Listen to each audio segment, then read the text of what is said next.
बिस्मिल्लाहिर्रहमानिर्रहीम। Assalamu alaikum wa rahmatullahi wa barakatuh. Welcome to the English class of Sufa Smart School. As you know that Sufa Smart School has been uploading videos on YouTube and on different platforms for the benefit of people. We make videos on Arabic language and on English language for the people to benefit and learn the languages. English language का ये जो अभी class हो रहा है ये काफी important है, बहुत इम्पोर्टेंट है। और इस क्लास में आप देखेंगे, इस वीडियो में आप देखेंगे कि इंग्लिश लैंग्वेज को यूज करने के लिए जो बातें बताई गई हैं वो उससे आपको महसूस हो जाएगा, आप समझ जाएंगे, आपको एहसास होगा कि इंग्लिश लैंग्वेज बहुत ज्यादा डिफिकल्ट नहीं है। बस सिर्फ 5 चीजों पर अगर ध्यान दे दिया जाए और 5 चीजों को ठीक से समझ लिया जाए तो इंग्लिश बोलने और इंग्लिश लिखने में ऐसी आसानी हो जाएगी जो आप सोच भी नहीं सकते, बहुत इजी हो जाएगा। तो आज इसी बात पर हम लोग डिस्कशन करेंगे, मगर उससे पहले मैं ये बताना चाहता हूं कि इससे पहले भी एक वीडियो इंग्लिश लैंग्वेज पर आया था और उसका सब्जेक्ट था अल्फाबेट।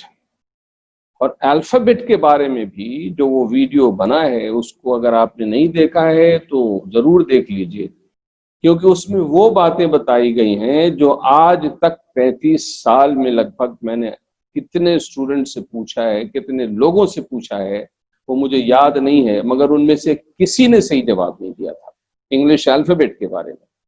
तो आप उसको देख लेंगे तो आपको भी समझ में आ जाएगा कि एक्चुअल इंग्लिश अल्फाबेट क्या है। क्या इंग्लिश में 26 अल्फाबेट है या इंग्लिश में 26 अल्फाबेट नहीं है, वो आप वीडियो देख लें तो समझ में आ जाएगा। आज के इस वीडियो में, आज के इस क्लास में हम लोग डिस्कस करने जा रहे हैं कि इंग्लिश बोलने में वो कौन सी आवश्यकता है या इंग्लिश लिखने में भी कौन सी आवश्यकताएं हैं, कौन सी जरूरतें हैं जिनके लिए हम इंग्लिश बोलेंगे या इंग्लिश लिखेंगे या किसी भी लैंग्वेज को बोलेंगे या लिखेंगे, वो कौन सी आवश्यकताएं हैं, कौन सी जरूरतें हैं। मगर उससे पहले मैं आपसे ये भी कहना चाहता हूं कि अगर आप सुफा स्मार्ट स्कूल के YouTube चैनल को आपने सब्सक्राइब नहीं किया है तो अब जरूर कर लीजिए, चूंकि जहां हम लोग अरबिक में एजुकेशनल वीडियोस अपलोड कर रहे हैं, इंग्लिश में भी कर रहे हैं, डिफरेंट लैंग्वेजेस में, हिंदी में, उर्दू में, मैथमेटिक्स के क्लासेस डाले जाएंगे, साइंस के क्लासेस डाले जाएंगे। तो बहुत मटेरियल, एजुकेशनल मटेरियल इस चैनल पर आपको इंशाअल्लाह ताला मिलने वाला है। अगर आप सब्सक्राइब करके इसका बेल आइकन भी प्रेस कर दें तो जैसे ही हम वीडियो अपलोड करेंगे आपके पास नोटिफिकेशन आ जाएगा और आप उसको देखकर उससे फायदा उठा सकेंगे। तो क्यों नहीं सब्सक्राइब कर लिया जाए। चलिए उसके बाद आगे बढ़ते हैं। देखिए, किसी भी लैंग्वेज को, चाहे इंग्लिश हो, हिंदी हो, उर्दू हो, अरबिक हो, किसी भी लैंग्वेज को, जो भी लैंग्वेज हम आप बोलते हैं या लिखते हैं, अगर उसको बोलना और लिखना सही तरीके से सीखना चाहते हैं और अगर जो फॉरेन लैंग्वेज है, जो हमारी अपनी भाषा नहीं है, जो हमारी मातृभाषा नहीं है, उसके अलावा अगर किसी लैंग्वेज को सीखना चाहते हैं, जैसे इंग्लिश हमारी अपनी मातृभाषा तो है नहीं, फॉरेन लैंग्वेज है, तो इस फॉरेन लैंग्वेज को सीखना अगर हो तो हमें कुछ बातों का जानना जरूरी है। उन्हीं बातों में से एक बात यह है कि अगर हम ये जान जाएं किसी भी चीज के बारे में कि उस चीज का, उस वस्तु का प्रयोग क्यों होता है, तो फिर उसका प्रयोग करना हमारे लिए आसान हो जाएगा। इसी तरीके से अगर हम ये जान जाएं कि इंग्लिश लैंग्वेज या किसी भी लैंग्वेज का प्रयोग, उसका इस्तेमाल, यूज क्यों होता है, अगर हम ये जान जाएं तो फिर जिन जरूरतों के लिए होता है, जिन आवश्यकताओं के लिए होता है, ये हम जान जाएं तो फिर उन आवश्यकताओं के पढ़ने पर हम भाषा का प्रयोग आसानी से कर सकेंगे, इंग्लिश का इस्तेमाल कर सकेंगे, बोल सकेंगे और लिख भी सकेंगे। इसी संबंध में मैं अभी आपके सामने एक स्क्रीन शेयर कर रहा हूं, आप उसको देखिए और समझने की कोशिश कीजिए, और इस चैनल को और इस वीडियो को भी अपने फ्रेंड्स में, फ्रेंड्स के कॉन्टैक्ट्स में, अपने कॉन्टैक्ट्स में शेयर कर दीजिए, लाइक भी कीजिए, ताकि और ज्यादातर लोगों को इसका बेनिफिट हो सके। तो देखिए, ये जो स्क्रीन मैंने अभी आप को शेयर किया है, इसको आप गौर से देखिए। यहां हम ये डिस्कस करने जा रहे हैं कि हम लोग आखिर,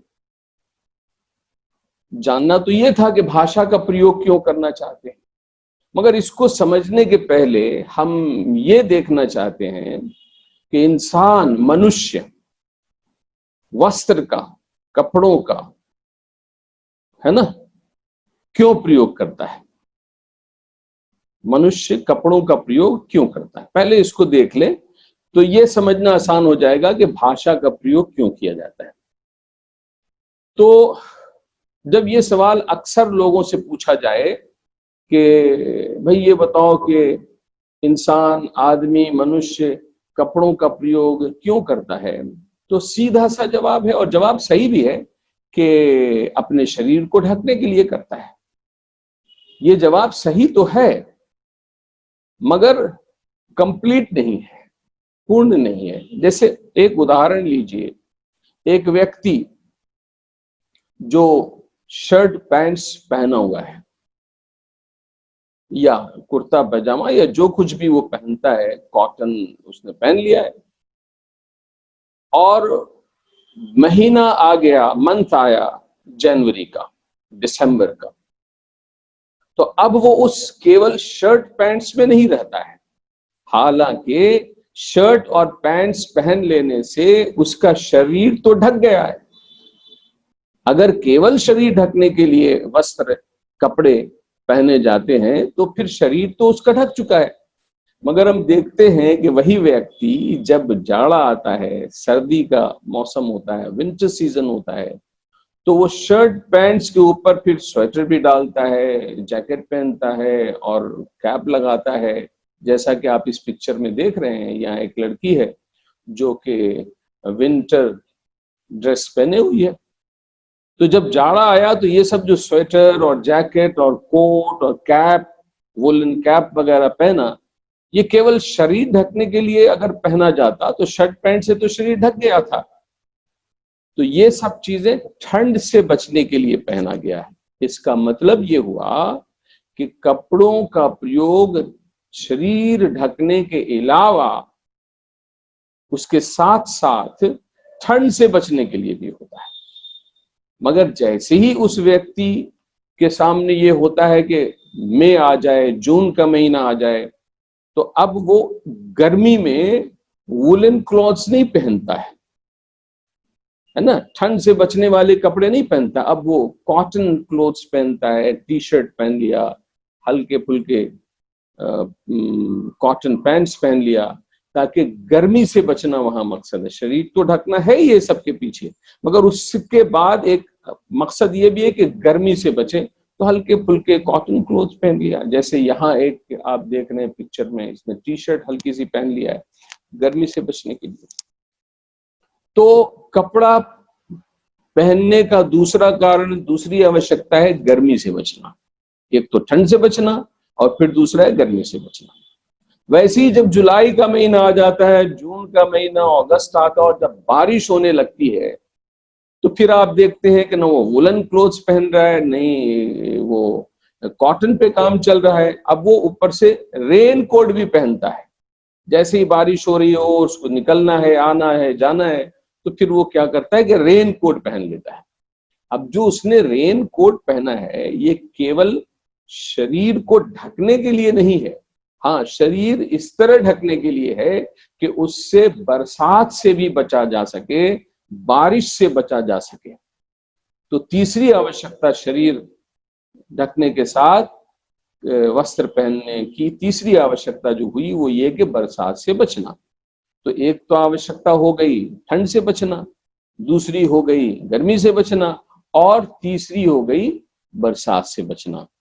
फिर जब आप देखते हैं कि जब आपको या किसी को भी किसी पार्टी में जाना है, शादी में जाना है, किसी प्रोग्राम में जाना है, तो फिर वो उसका ड्रेस उसी हिसाब से होता है ना।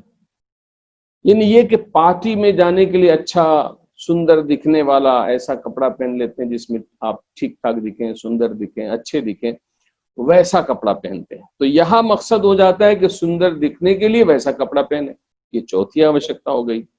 और अगर इनमें से कोई आवश्यकता नहीं है, केवल घर पे रहना है, न पार्टी में जा रहे हैं, न बहुत सुंदर दिखना है, और न ही गर्मी से बचना है, न जाड़े से बचना है, न बरसात से बचाव की आवश्यकता भी है, तो घर में बैठे हुए तो आपने देखा होगा बहुत सारे लोगों को बस शर्ट पहन लिया, लुंगी पहन लिया, पायजामा पहन लिया, तो उससे भी वो काम हो जाता है जैसे इस पिक्चर में आप देख रहे हैं। तो पता ये चला कि इंसान कपड़ों का प्रयोग 5 आवश्यकताओं को पूरा करने के लिए करता है।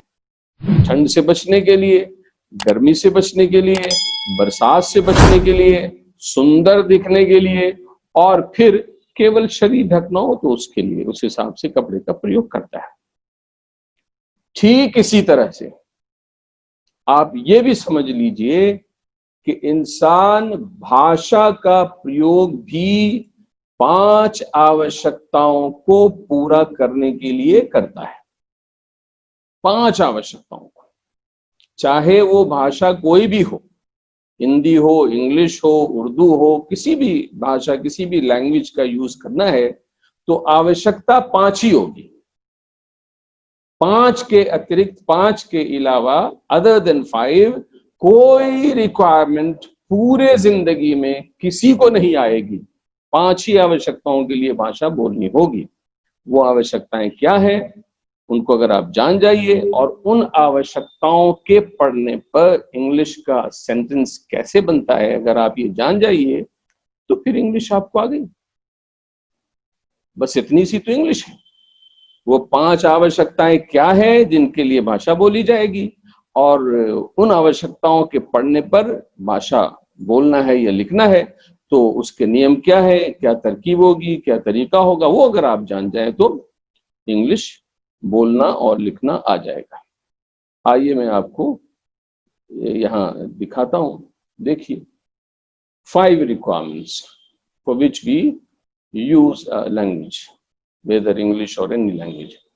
देखिए पहली आवश्यकता जो है वो ये है कि to ask someone to do something, किसी को कुछ करने के लिए कहना। यानी सुबह जब उठते हैं तो होता ये है कि आप किसी को कुछ भी करने के लिए कहते हैं। जैसे किसी को कहते हैं एक गिलास पानी लाओ, किसी को कहते हैं मेरे कपड़े धो दो, किसी को कहते हैं यहाँ बैठो, किसी को कहते हैं खाना लाओ। तो कोई भी काम करने के लिए किसी को कहना ये एक आवश्यकता है। और अगर आप किसी को भी कुछ करने के लिए कहना चाहेंगे तो आपको भाषा का प्रयोग करना पड़ेगा। तो एक आवश्यकता तो ये हो गई कि जब भी किसी को कुछ करने के लिए कहना है तो भाषा का प्रयोग करें। दूसरी आवश्यकता पड़ती है वो ये है कि टू असर्ट और स्टेट समथिंग, यानी किसी भी चीज के बारे में, उसके बारे में कुछ बोलना, किसी चीज, किसी बात को व्यक्त करना। जैसे उदाहरण ले लीजिए, अगर अभी मैं चाहता हूं कि भारत के प्रधानमंत्री श्री मोदी जी के बारे में कुछ बताएं, है ना, टू असर्ट और टू स्टेट, कुछ स्टेट करें हम या कुछ असर्ट करें या कुछ बताएं, तो फिर क्या करना होगा उसके लिए? उसके लिए खाना तो नहीं खाना होगा, उसके लिए पानी तो नहीं पीना होगा, उसके लिए बैठने से तो काम नहीं चलेगा। अगर हम मोदी जी के बारे में या किसी के बारे में भी बताना चाहते हैं तो भाषा का तो प्रयोग करना पड़ेगा, चाहे बोल कर करें या लिख कर करें, है ना। तो दूसरी आवश्यकता पड़ी किसी के बारे में, अगर आपको पेड़ के बारे में बोलना है तो भाषा का प्रयोग कीजिए, आसमान के बारे में बताना है तो भाषा का प्रयोग कीजिए, अपने बारे में बताना है तो भाषा का प्रयोग कीजिए। ये दूसरी आवश्यकता है, किसी के बारे में कुछ भी बताना है तो भाषा का प्रयोग होगा, ये दूसरी आवश्यकता है। तो पहली आवश्यकता ये थी कि किसी को कुछ करने के लिए कहना है ना, बैठने के लिए, खड़े होने के लिए, बात करने के लिए, जाने के लिए, आने के लिए, फल तोड़ने के लिए, किसी भी काम के लिए कहना है तो भाषा का प्रयोग करना पड़ेगा। और दूसरी आवश्यकता हुई किसी के बारे में कुछ बताना हो तो भाषा का प्रयोग करना होगा। तीसरी आवश्यकता है टू आस्क समवन समथिंग, किसी से कुछ पूछना, किसी से पूछकर कुछ जानना, अगर ये आवश्यकता है तो भी आपको भाषा का प्रयोग करना पड़ेगा। जैसे किसी भी व्यक्ति से उसके फादर का नाम जानना है तो आप पूछेंगे ना, और पूछने के लिए क्या करना पड़ेगा, सिवाय इसके कि आप भाषा का प्रयोग करें तभी तो पूछेंगे। तो मालूम ये हुआ कि जब भी किसी से कुछ पूछना है तो भाषा का प्रयोग करना पड़ेगा। ये तीसरी आवश्यकता हुई। अगर हम ये पूछना चाहें किसी से कि भाई बताओ कि फ्राइडे के बाद कौन सा दिन आता है, तो क्या करना पड़ेगा, भाषा का प्रयोग हमको करना पड़ेगा, है ना, लैंग्वेज यूज करना पड़ेगा। तो ये तीसरी रिक्वायरमेंट हो गई। एक तो ये थी किसी को कुछ करने के लिए कहना है तो भाषा या जबान का इस्तेमाल कीजिए, किसी के बारे में कुछ बताना है तो भाषा का प्रयोग कीजिए, और तीसरी ये थी किसी से कुछ पूछना है तो भाषा का प्रयोग कीजिए। चौथी आवश्यकता है to extend wishes to someone, है ना, किसी को अपनी मनोकामना देनी हो, ठीक है, क्या देनी हो, मनोकामना देनी हो तो आप भाषा का प्रयोग करेंगे। जैसे कोई इंसान एग्जाम देने जा रहा है ना, और आप उसको कहते हैं ऑल द बेस्ट, जो भाषा का प्रयोग किया ना, ऑल द बेस्ट लैंग्वेज है। तो ये भाषा का प्रयोग आपने क्यों किया, उसको कुछ करने के लिए कहा है, नहीं नहीं, उसको किसी के बारे में कुछ बताया है, नहीं नहीं, उससे कुछ पूछना चाहते हैं आप, नहीं नहीं, तो क्यों किया, अपनी मनोकामना, अपना विश दिया कि वो एग्जाम में जा रहा है तो वहां कामयाब हो, वहां अच्छा करे, अच्छा परफॉर्मेंस करे, अच्छे से एग्जाम देकर आए, इसकी मनोकामना आपने की, to extend wish to someone. ये चौथी आवश्यकता है जिसके लिए इंसान को, मनुष्य को भाषा का प्रयोग करना पड़ता है, चाहे वो उसको बोल कर करे या उसको लिख कर करे। ये चार आवश्यकता हुई। और पांचवी आवश्यकता है to express some sudden feeling, some sudden feeling. Sudden मतलब आप जानते हैं अचानक, अगर कोई फीलिंग इंसान को हो, विचार पैदा हो जाए, तो उस अचानक के विचार को व्यक्त करने के लिए भी भाषा का प्रयोग करना पड़ेगा। जैसे उदाहरण के तौर पर एक व्यक्ति बहुत खुश है, बहुत खुश है, खुशी में बैठा हुआ है, वो गाने गा रहा है, ये जो भी कर रहा है खुश है वो, कि इतने में उसको खबर आती है कि उसके किसी अपने का डेथ हो गया।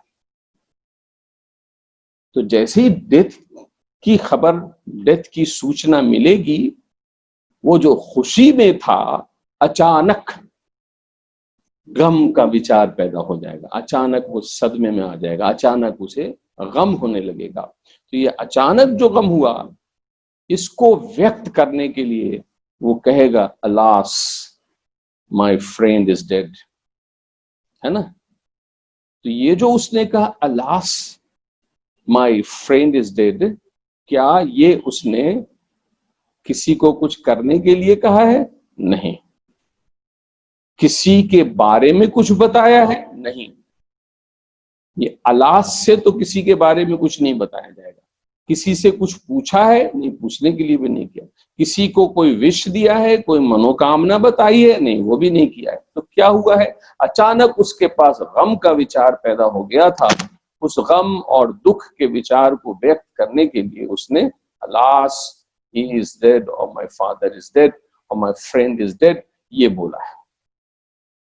तो आप ये देख लिया आपने कि इंग्लिश का या किसी भी लैंग्वेज का इस्तेमाल 5 आवश्यकताओं के लिए होता है। यही केवल these 5 requirements are there to ask someone to do something, to assert or state something, to ask someone something, and to extend wishes to someone, and to express some sudden feeling. बस इन्हीं 5 आवश्यकताओं के लिए भाषा बोली जाएगी, भाषा लिखी जाएगी। इंग्लिश भी इन्हीं 5 जरूरतों के लिए बोली जाएगी। आप एक काम कीजिए, आप किसी रोज सुबह में उठिए और उठने के बाद दिन भर रात सोने तक जो आपने बोला है, जो कुछ भी आपने बोला है, हर एक वाक्य पर गौर कीजिए और जरा सोचिए कि उनमें कोई एक सेंटेंस ऐसा बोला है जिसके द्वारा इन 5 के अलावा कोई आवश्यकता पूरी की जाए। तो पता चलेगा नहीं। जितना सेंटेंस आप बोलेंगे या जो कुछ भी आप बोलेंगे उसके द्वारा, उसके जरिया इन्हीं 5 में से किसी आवश्यकता को आपने पूरा किया है। तो पता चला कि एक इंसान जब सुबह में उठता है तो वहां से, और जब रात में सोता है, जब बोलना बंद कर देता है, उस समय तक जितना कुछ भी वो बोलेगा वो इन्हीं 5 आवश्यकताओं को पूरा करने के लिए बोलेगा। फिर वे व्यक्ति दूसरे दिन उठेगा, दूसरे दिन भी बोलेगा, तो आवश्यकताएं यही 5 है। तीसरे दिन उठेगा, फिर वही बोलेगा, तो आवश्यकता यही 5 है जिनके लिए वो तीसरे दिन भी बोलेगा।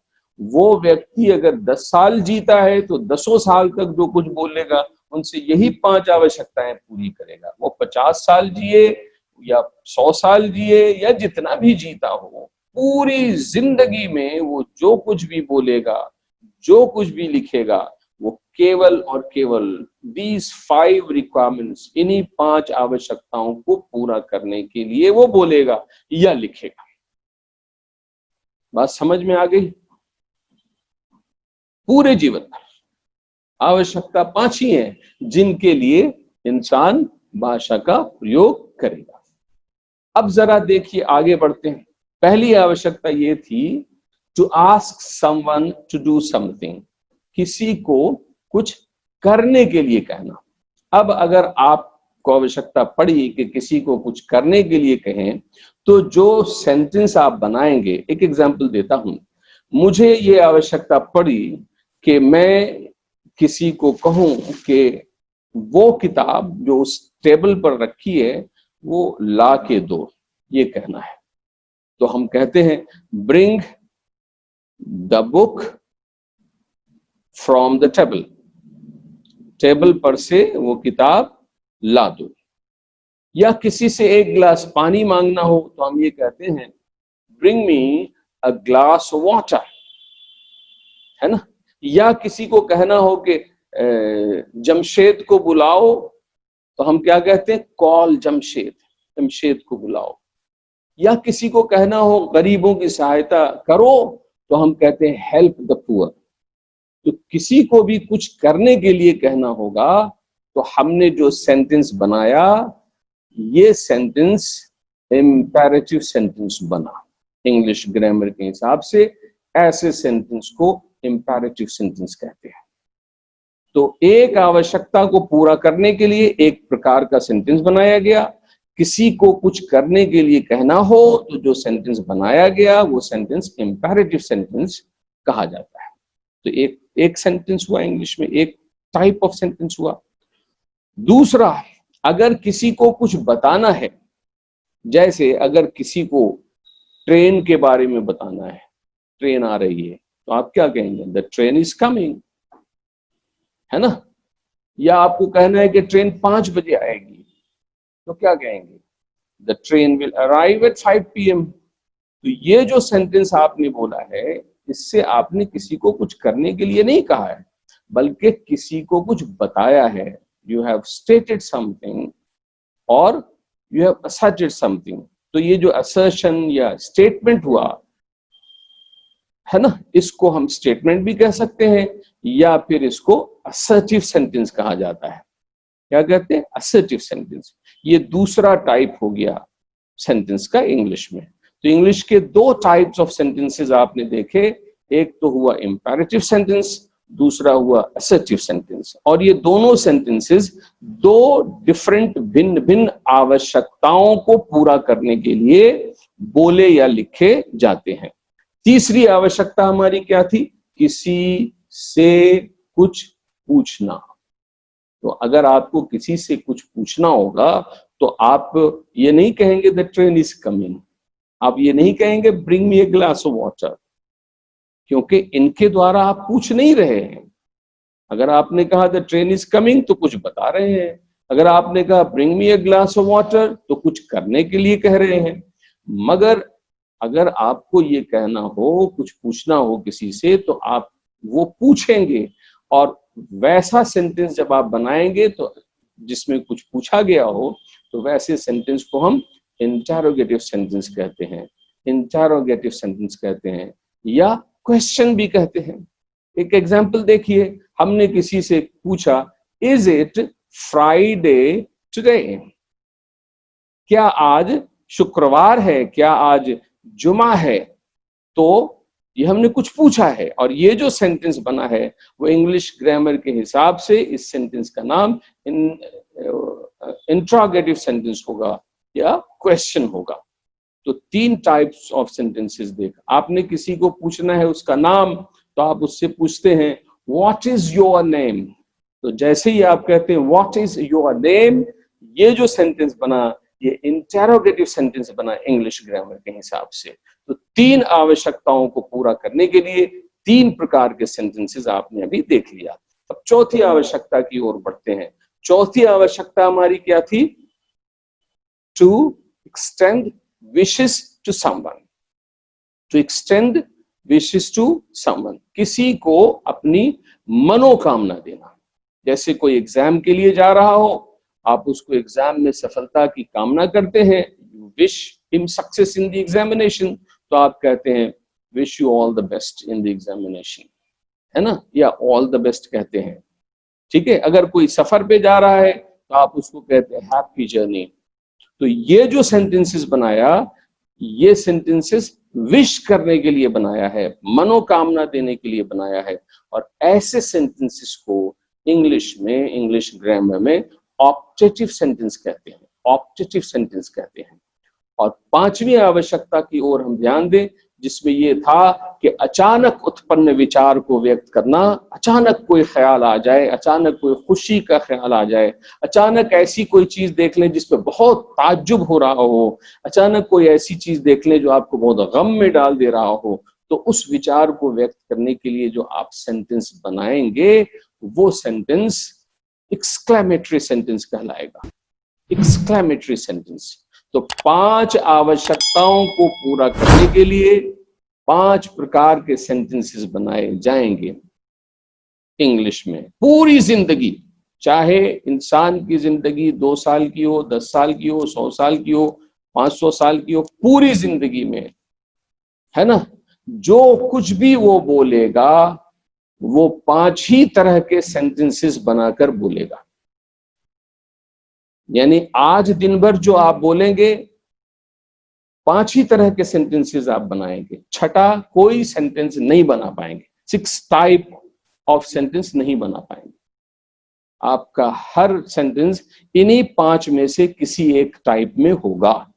कल बोलेंगे, परसों बोलेंगे, साल भर बोलेंगे, अगले साल बोलेंगे, जिंदगी में कभी भी बोलेंगे, तो आपको सिर्फ 5 टाइप्स ऑफ सेंटेंसेस ही बोलना है।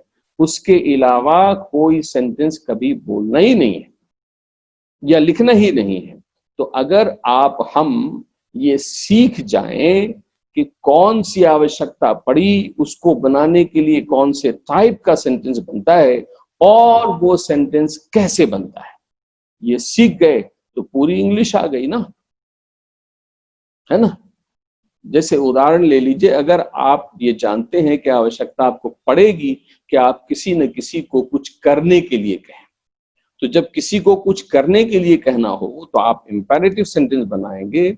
और इंपेरेटिव सेंटेंस बनता कैसे है, इसके शुरू में क्या होगा, बीच में क्या होगा, लास्ट में क्या होगा, पहला शब्द क्या होगा, दूसरा शब्द किस तरह का होगा, क्या उसका सेंटेंस का स्ट्रक्चर होगा, उसकी बनावट कैसी होगी, उसकी रचना कैसी होगी, शुरू में नाउन होगा कि प्रोनाउन होगा कि वर्ब होगा, एडजेक्टिव होगा, एडवर्ब होगा, प्रीपोजिशन होगा, कंजंक्शन होगा, इंटरजेक्शन होगा, क्या लगाया जाएगा, उसके बाद क्या आएगा। ये ऑर्डर अगर आप समझ गए ना तो ये बहुत भारी बात नहीं है, भारी काम नहीं है, बहुत ईजी है। ये अगर आप समझ गए तो फिर आपको इंग्लिश आ गई। जैसे एग्जांपल अगर आप ले लीजिए इंपेरेटिव सेंटेंस का ही, आपने किसी को कहा गो, गो कहा ना, तो ये गो कहने से किसी को कुछ करने के लिए कह दिया ना, तो जैसे ही आपने किसी को कुछ करने के लिए कहा ये सेंटेंस बन गया, और ये एक ही वर्ड का सेंटेंस बन गया। और ये कौन से टाइप का सेंटेंस बना, आपने किसी को कुछ करने के लिए कहा है, तो कुछ करने के लिए कहा है तो उसके लिए जो सेंटेंस बनता है वो इंपेरेटिव सेंटेंस बनता है, तो ये इंपेरेटिव सेंटेंस बन गया, सिंगल वर्ड इंपेरेटिव सेंटेंस। इसके बारे में हम अगले लेसन्स में पढ़ेंगे कि सेंटेंस बनाने में किस तरह से बनाया जाता है, और एक ही वर्ड से सेंटेंस कैसे बन सकता है, और एक वर्ड से जब सेंटेंस बनेगा तो वो वर्ड कौन सा वर्ड होगा, वो वर्ब होगा, एडजेक्टिव होगा, नाउन होगा, प्रीपोजिशन होगा, और क्यों होगा, इस पर हम लोग इंशाअल्लाह ताला काफी डिस्कस करेंगे। तो अभी हम ये समझ गए, आप ये समझ गए होंगे कि इंसान को पूरी जिंदगी में सिर्फ 5 ही आवश्यकताएं पड़ेंगी जिनके लिए उसको भाषा बोलनी या लिखनी होगी। चाहे वो हिंदी भाषा बोले, इंग्लिश भाषा बोले, फ्रेंच बोले, जर्मन बोले, कन्नड़ बोले, मलयालम बोले, संस्कृत बोले, भोजपुरी बोले, किसी भी भाषा को बोलना हो तो उसको केवल 5 आवश्यकताएं होंगी, और इन 5 आवश्यकताओं को पूरा करने के लिए सिर्फ 5 प्रकार के 5 टाइप्स ऑफ सेंटेंसेस ही सीखना है, जानना है, बोलना है। अगर 5 टाइप्स ऑफ सेंटेंसेस हमें बनाने आ गए, लिखने आ गए, बोलने आ गए, तो समझ लीजिए कि पूरी भाषा आ गई। अगर इंग्लिश के संदर्भ में देखें तो पूरी इंग्लिश आ गई, और वो 5 टाइप्स ऑफ सेंटेंसेस है, imperative sentence, assertive sentence, interrogative sentence, optative sentence, and exclamatory sentence. These are the 5 types of sentences in English. In 5 types of sentences के कंस्ट्रक्शन, इनकी बनावट का तरीका अगर हम सीख गए, हमें इंग्लिश आ जाएगी। उम्मीद है जो बात मैंने बतानी चाही वो आपको समझ में आ गई होगी। अगर नहीं आई है और आप कुछ और जानना चाहते हैं तो आप कमेंट भी कर सकते हैं। हमारा फोन नंबर भी दिया हुआ, उस नंबर पे भी आप कांटेक्ट कर सकते हैं, और डिस्क्रिप्शन में फोन नंबर वगैरह सब कुछ है, आप देखिए और आप कांटेक्ट भी कर सकते हैं। और अगर आपके बात समझ में आ गई है, आपको पसंद आई है, तो अपने कॉन्टैक्ट्स में जरूर शेयर कर दीजिए, क्योंकि जिस तरह ये आपको पसंद आई है और आपके काम आएगी, उसी तरह ये आपके कॉन्टैक्ट्स वालों के भी काम आ जाए, तो ये अच्छी बात है। और अगर अच्छा लगा है तो लाइक भी कीजिए, शेयर भी कीजिए, और सब्सक्राइब तो जरूर कर लीजिए सुफ़ा स्मार्ट स्कूल के चैनल को, क्योंकि और बेल आइकन भी प्रेस कर दीजिए, ताकि जैसे ही हम कोई वीडियो अपलोड करें उसका नोटिफिकेशन आपको पहुंच जाए और सबसे पहले आप उसको देख लें और इससे फायदा उठाएं। Thank you very much. आज के लिए इतनी बातें थी। बहुत बहुत शुक्रिया आपने सुना। Thanks a lot.